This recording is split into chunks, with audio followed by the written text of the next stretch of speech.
주님의 평강이 여러분들과 함께 하기를 바랍니다.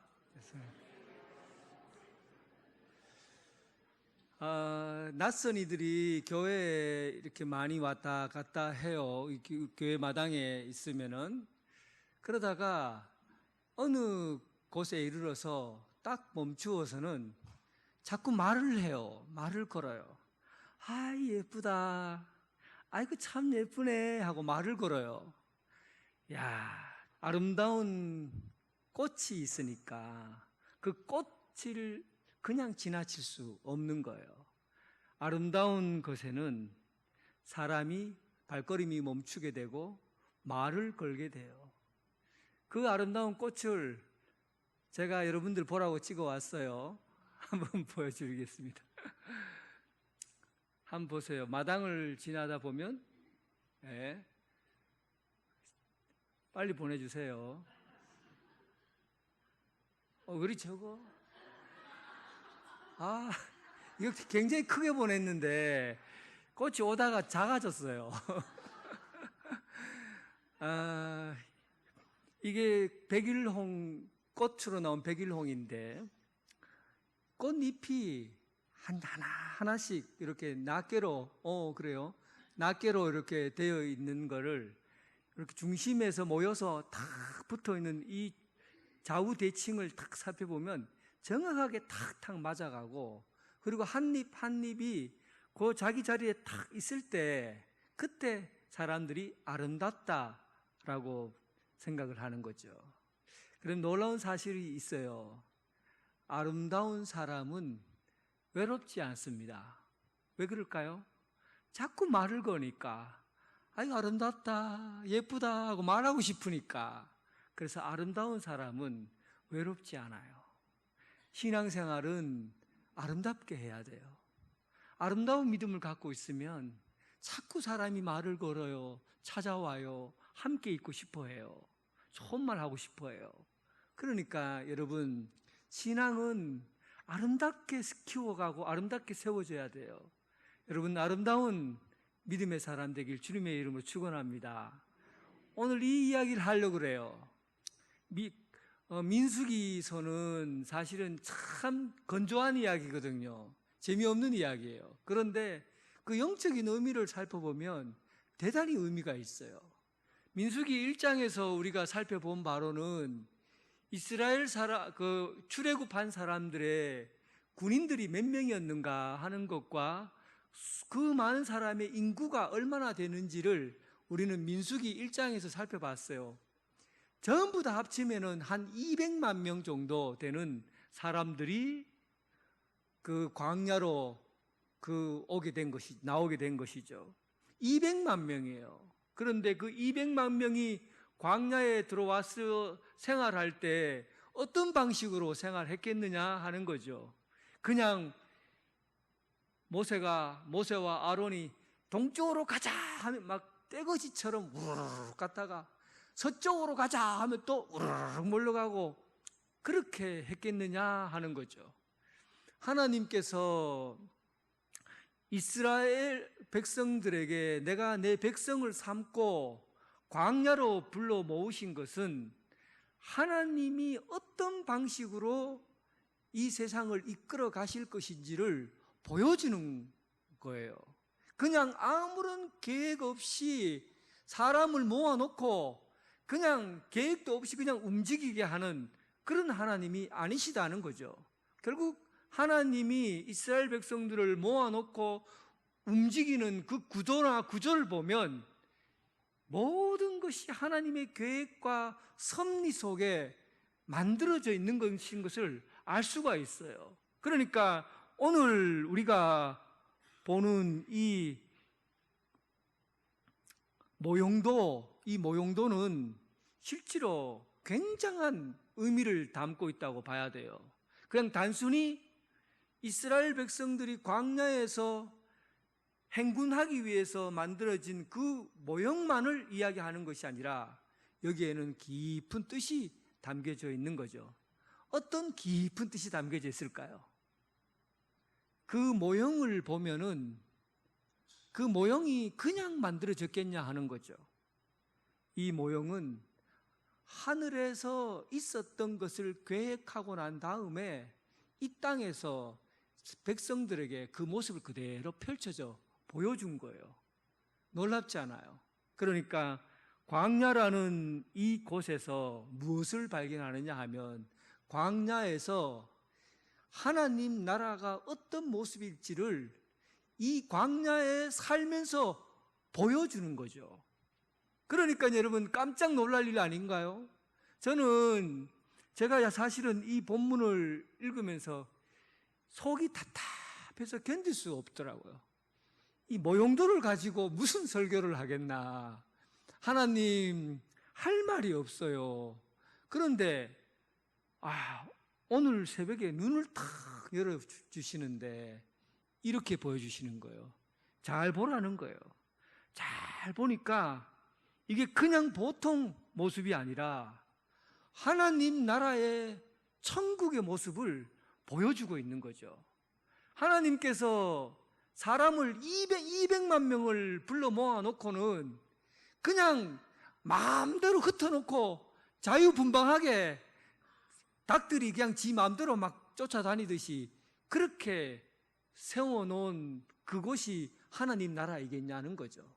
하나님 나라도 하나님께서 세워놓은 질서와 규칙과 그 범위 안에서 세워진 나라가 하나님 나라일 거라는 것을 보여준 겁니다. 이 부분이 성경 말씀 어디에 기록되어 있느냐 하면 요한계시록 21장 그 뒤로 보면 이 모양과 똑같은 모습이 하늘나라에 그려져 있어요. 그러니까 더 놀랍지요. 한번 생각해 보세요. 요한이 밤모섬에서 천국을 보고 왔거든요. 천국을 환상 중에 본 게 아니에요. 천국을 보고 온 거예요. 천국을 보고 오니까 어떤 언어로 표현해야만이 천국을 표현할 수 있을까 고민이 잔뜩 되었어요. 왜냐하면 이 땅의 언어로는 도저히 생각할 수 없는 하늘나라가 펼쳐지니까 어떻게 그걸 다 얘기를 하겠어요. 그러나 최소한 인간이 가지고 있는 언어를 가지고 천국에 대한 이야기를 묘사한 거죠. 그런데 참 요한계시록 21장의 그 천국 이야기를 내가 새 하늘과 새 땅을 보니 이렇게 시작하죠. 그리고는 12절에 보면 천국의 모형도, 천국의 설계도 같은 거를 보여주는데 어떻게 보여주냐 하면 천국에는 크고 높은 성곽이 있고 12문, 12절에 있어요. 21장 12절에 크고 높은 성곽이 있고 12문이 있는데 12천사가 있고 그 문 위에 이름이 써여 있으니 이스라엘 자손 12지파의 이름들이라. 동쪽 문에는 3개의 문이 있고 북쪽 문에도 3개의 문이 있고 남쪽 문에도 3개의 문이 있고 서쪽 문에도 3개의 문이 있다. 그리고 12사도의 이름이 있더라. 이 모양하고 오늘 본문에 나오는 이 모양이 비슷하게 묘사되어 있습니다. 요한계시록에 나와 있는 천국의 모형도와 그리고 광야에서 펼쳐지는 이스라엘 사람들이 어떤 모습으로 모양으로 살아가야 될 것인가 하는 그 배치도가, 진영의 배치도가 거의 동일한 모습으로 보여주고 있다는 거죠. 이건 어떤 뜻이에요, 여러분? 하나님께서 천국에 계시잖아요. 하나님은 이 세상을 만드시고 천국을 또 만드신 분이 하나님이시잖아요. 그러니까 천국이 어떤 모습으로 펼쳐질 건가 하는 것들을 맛보기로 광야에서 함께하는 그 이스라엘을 자기 백성들에게, 하나님의 백성들에게 그려서 알려준 거예요. 그러니 여러분, 이 모형도가 그냥 단순히 그날 광야에서 40년 동안 잘 지내기 위해서 있는 것이 아니라 하늘나라의 비전과 꿈을 가지고 살아갈 수 있도록 이 땅에서 그 경험을 맛보게 한 겁니다. 저는 실제로 광야 40년의 생활이 가나안 땅의 생활보다가 훨씬 더 이 이스라엘 백성들에게 더 놀라운 시간이었고, 젖과 꿀이 흐르는 땅보다도 훨씬 더 좋은 땅이 광야 땅이라고 생각을 합니다. 왜 그런지 아세요, 여러분? 젖과 꿀이 흐르는 땅에서는 진짜 풍요롭고 좋은 환경에서 살아갔지만은, 그러나 거기에서는 하나님을 배신하고 우상을 섬기고, 그리고 하나님보다도 사람 중심으로 살아왔던 시절이 더 많았던 게 가나안 땅의 세월이에요. 그런데 광야에서는 참 척박하고 살기 힘들고 살 만나지 않는 그런 곳에서 하나님이 계셔서 살 수 있도록 해준 곳이거든요.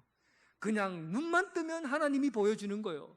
구름 기둥, 불 기둥으로 하나님의 모습을 보여주시고, 배고프다 그러면 하늘에서 먹을 것이 탁 내려오고, 옷이, 신발이나 이런 것들이 40년 동안 헤어지지 않고 떨어지지 않고 그렇게 살았던 게 광야 생활이에요.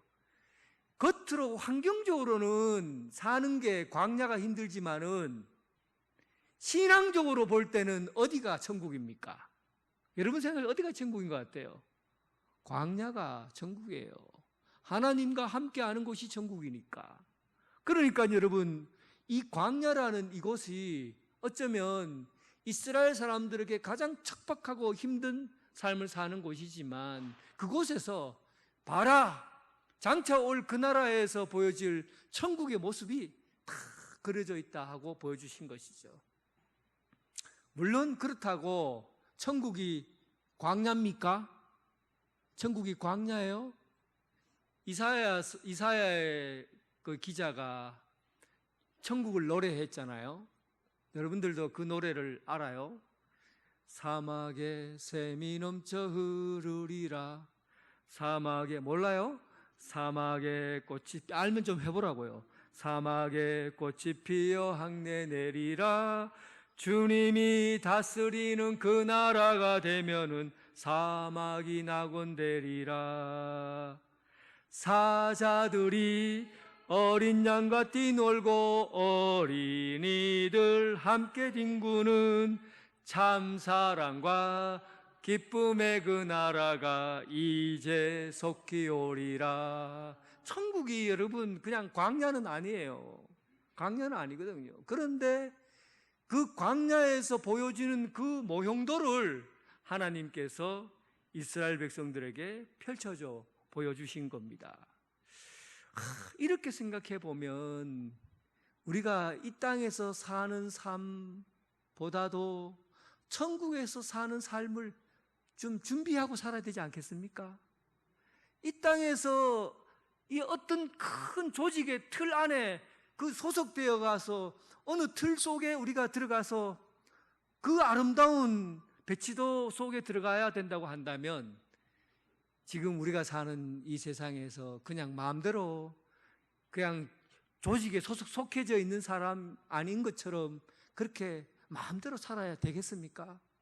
하나님께서 우리를 어느 곳에서 배치해서 살도록 하실지, 어떤 곳에 우리의 자리를 두실지 하나님께서 하실 일이지만, 우리는 그곳에 소속된다는 사실을 우리는 알 수가 있어요. 그런데 그 배치도를 한번 보시면, 그림 한번 보여주세요. 이게 그때 당시에 만들어진 배치도거든요. 그 그림을 보면 제일 중앙에 뭐가 있냐 하면 해막이 있어요. 성막, 그죠? 해막이 있죠. 그리고 그 주변에 보면 제일 동쪽이, 이쪽이 동쪽, 이쪽이 반대로 되어 있네요. 예, 이쪽이 지금 동쪽이에요. 동쪽. 이쪽 동쪽이에요. 아론 자손 되어 있는 이쪽이 동쪽인데, 이 동쪽 부분에는 아론 자손 제사장이 그쪽 지역에 진을 치고 있고, 그리고 그 밑에 보면 고핫 자손이 있죠. 남쪽에는 고핫 자손이 있어요. 그 고핫 자손은 레위의 아들들이죠. 그 레위의 아들 고핫이 진을 치고 있고, 그 다음 서쪽에는 게르손, 이거 레위의 아들들이요. 그리고 그 중간에는, 북쪽에는 무라리라 해서 또 레위의 아들들이에요. 그러니까 제사장이 동문을 지키고 있고, 그리고 주변으로는 레위의 아들들이 가장 가까이에서 해막을 지키고 있는 거죠. 해막을 이동할 때 해막이 이동할 때 텐트를 치고 그리고 그것을 거두고 해서 이동할 때 거기에서 사용되는 사람들이 바로 이 레위 자손과 제사장 그룹이에요. 그리고 그 주변에는 동쪽에서는 유다를 중심으로 해서 세 개의 지파, 그리고 남쪽에는 루벤을 중심으로 해서 세 개의 지파, 서쪽에는 에브라임을 중심으로 해서 세 개의 지파, 그리고 단을 중심으로 해서 세 개의 지파, 이렇게 해서 꽃 모양 생각해 보면 돼요. 꽃 모양처럼 중심에서 양쪽의 모든 지파가 12지파들이 다 배치도에 따라 이렇게 중심을 잡고 있는 거죠. 굉장히 아름다운 모습이에요. 균형이 맞고 질서가 있고 구조가 이렇게 대칭이 되어 있는 이 구조를 가장 아름다운 구조라고 그래요. 사람이 아름답다고 느끼는 것은 꽃을 보고 아름답다고 느끼는 것이 중심에서 좌우 대칭이 정확하게 맞기 때문에 아름답다고 느껴지는 것이죠. 그래서 이 하나님의 나라는 이렇게 아름다운 구조로 이루어져 있어요. 거기에서 모든 사람들이 그 지파에 소속돼서 움직여가는 것이죠. 그런데 이 중에 가장 중심에서 일하는 사람들이 누구냐 하면 해막을 거두어 들이고 또 해막을 다시 세우고 하는 그 레위 지파 사람들과 제사장 그룹이에요. 이 그룹이 해막 가장 가까운 데서 하나님을 섬기는 사람들입니다. 저는 이 장면을 보면서 참으로 복된 사람이 누구인가? 여러분, 가장 복된 사람이 누굽니까? 해막 가장 가까이에 있는 사람이 가장 복된 사람이에요. 시편 73편 28절에 보면 하나님께 가까이함이 내게 복이라. 그러니까 여러분, 우리가 무엇에 행복을 느낍니까? 사람들은 사실 행복하다고 하면 돈을 좀 벌면은 행복해 하지요. 사실 돈이 좀 있으면 약간은 행복합니다. 오래는 가지 않지만 약간은 행복해요. 그리고 자녀들이 좋은 직장 다니고 성공하면 행복하죠. 그런다 그것도 계속 행복하지는 않아요. 약간 행복할 뿐입니다. 건강하고 튼튼하게 살면 이것도 행복해요. 그래도 이것도 얼마 가지는 않아요. 약간 행복할 뿐입니다. 그런데 계속 행복한 거, 끝까지 행복한 거, 오늘도 행복하고 내일도 행복하고 영원토록 행복한 게 있는데 그게 뭐냐면요, 하나님과 가까이 있는 거예요. 인생에서 가장 행복한 시간이 언제냐 하면 하나님 가까이에 있는 것이 가장 행복한 시간입니다. 복을 누리려면 이렇게 복을 누려야 되는 거예요. 하나님과 가까이 하려고 누려야 되는 것이죠. 그러면 여러분, 이 이스라엘이 가장 가까이 있던 레위 지파와 그리고 제사장 그룹을 생각하면 하나님과 가까이 있어서 예배드리고 또 제사를 드리고 하는 이런 모든 일을 하는 이 사람이 행복하다고 한다면, 그럼 요즘 들어서 하나님과 가까이 있는 그런 제도적인 그룹이 있을까요? 아마 여러분 이렇게 생각할 수 있어요. 아마 그것은 목사님이나 뭐 예배를 인도하시는 사람들, 이런 사람들이 그런 가까이 있는 그룹이지 않겠나, 이런 생각을 할 수 있어요.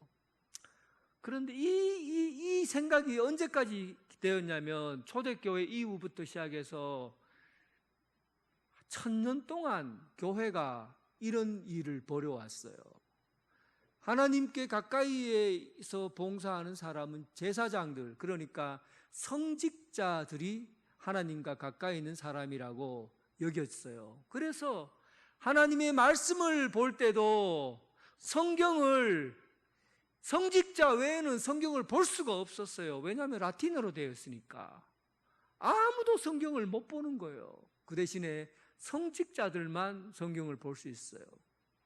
뿐만 아니라 하나님께 예배 드리려고 모이면은 앞에서 자기들끼리 자기들끼리 이렇게 칸을 정해놓고는 거기서 혼자서 이렇게 하고는, 다른 사람들은 거기서 뒤에서 뻘쭘하게 구경만 하고, 이게 예배였어요. 예배에 참여를 하는 게 아니라 예배에 참관인으로 있는 거죠.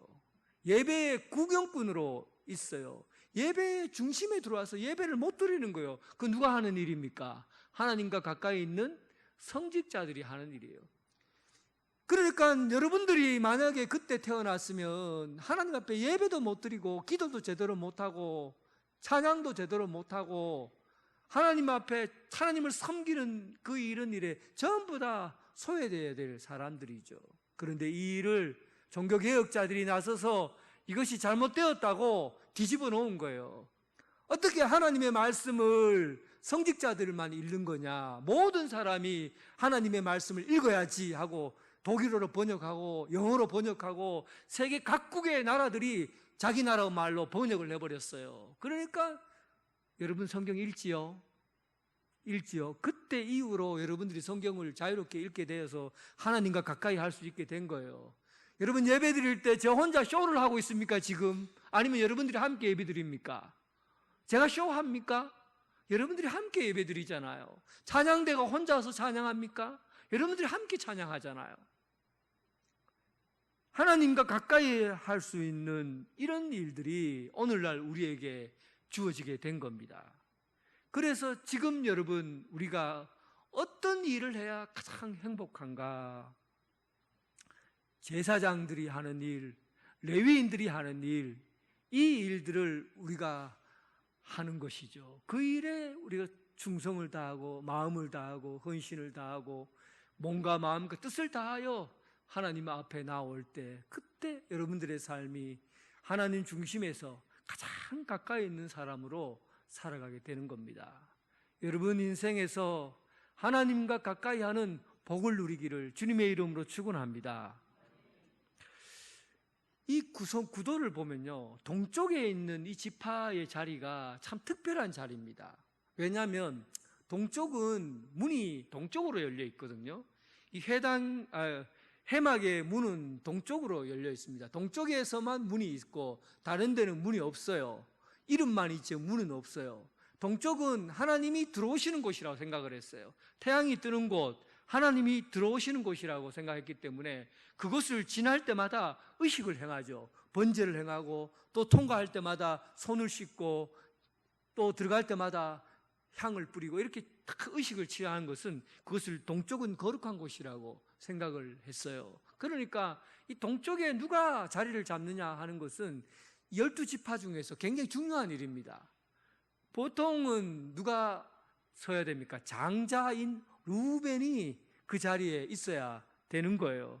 그런데 오늘 보니까 동쪽에 장자인 루벤에 있지 않고 루벤은 남쪽에 있고 동쪽에 누가 있습니까?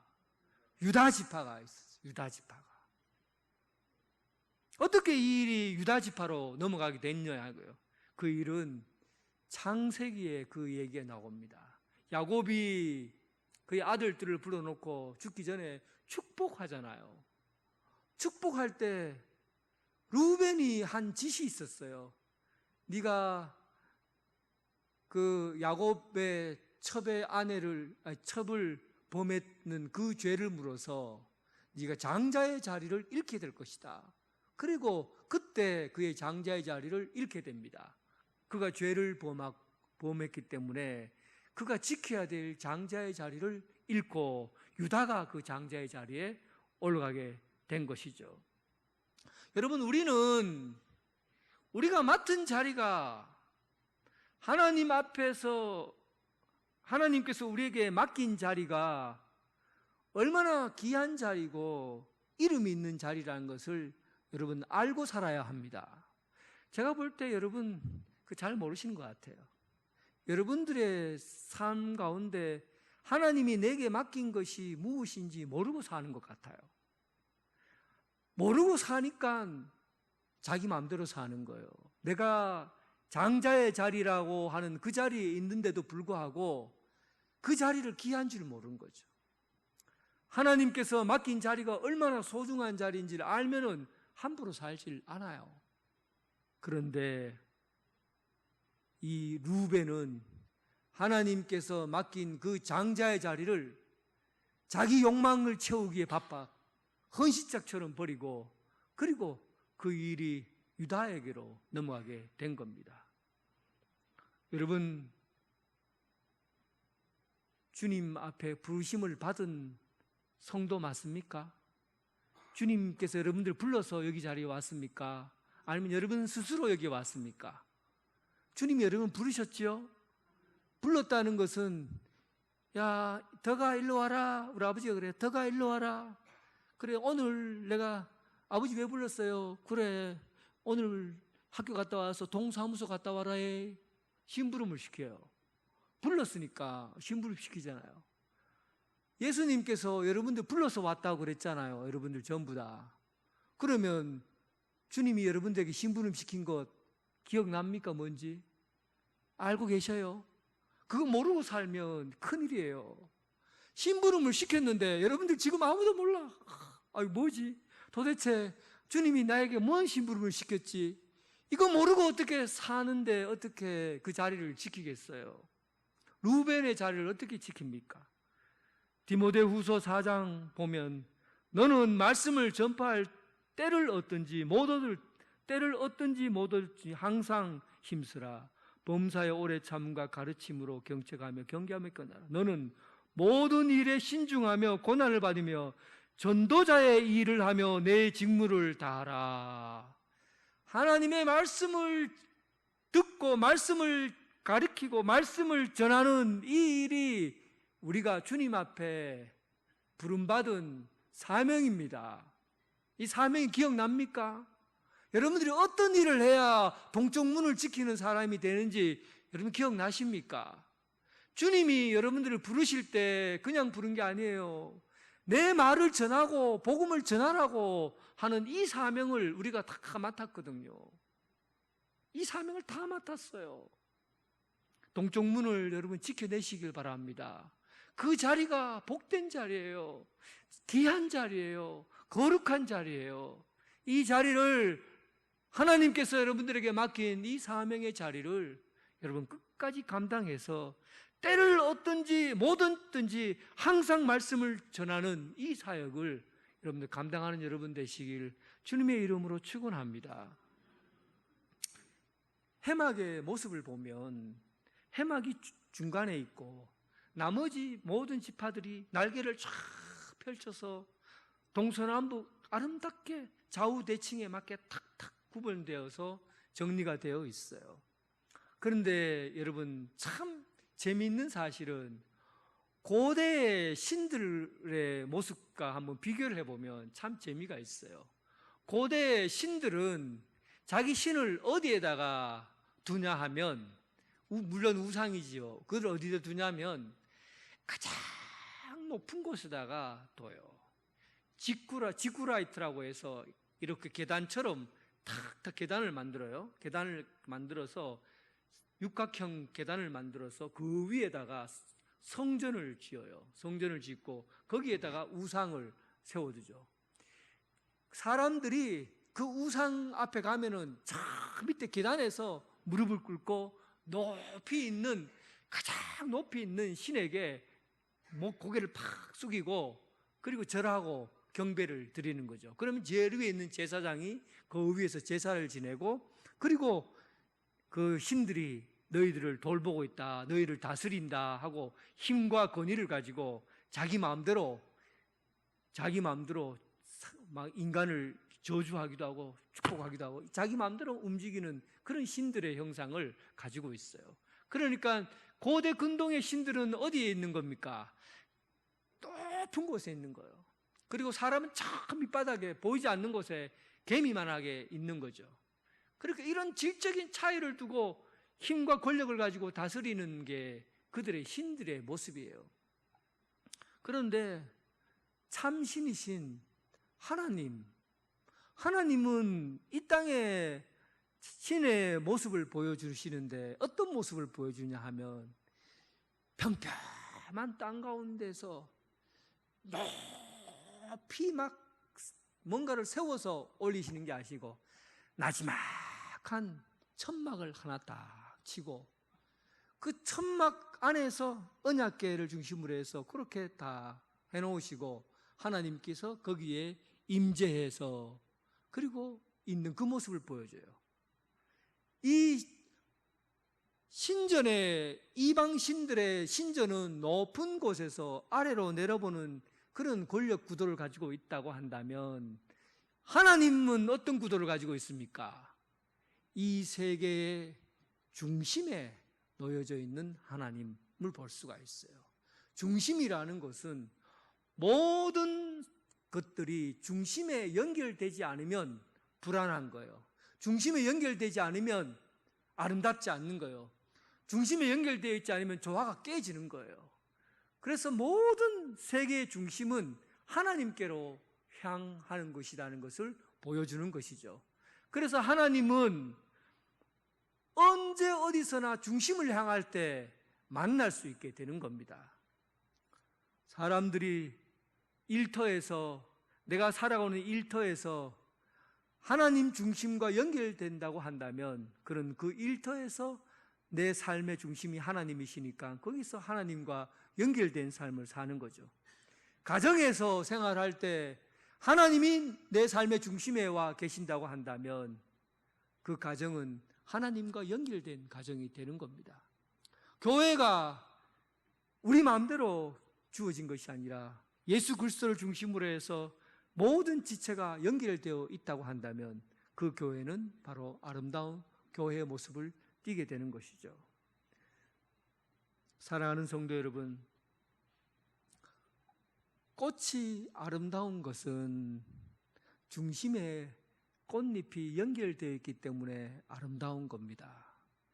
아름다운 신앙은 항상 내 중심에 하나님이 계신 거예요. 하나님이 계신 일터가 아름다운 것은 그 중심과 연결되어 있기 때문에 아름다운 거예요. 우리 교회가 아름다운 것은 하나님 중심으로 모든 것이 연결되어 있기 때문에 교회가 아름다운 것입니다.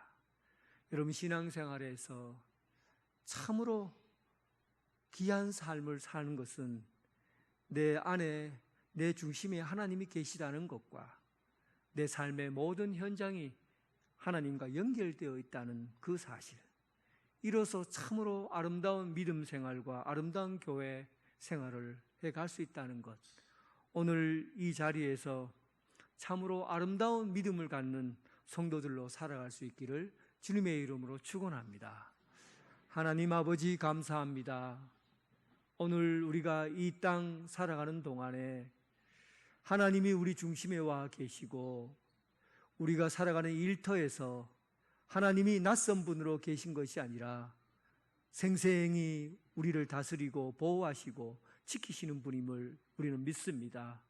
우리가 서 있는 이 가정 가운데 내가 가장이 되어 내 마음대로 움직이는 가정이 아니라 하나님이 중심이 되셔서 하나님이 우리 가정을 이끌고 돌보시는 분임을 믿습니다.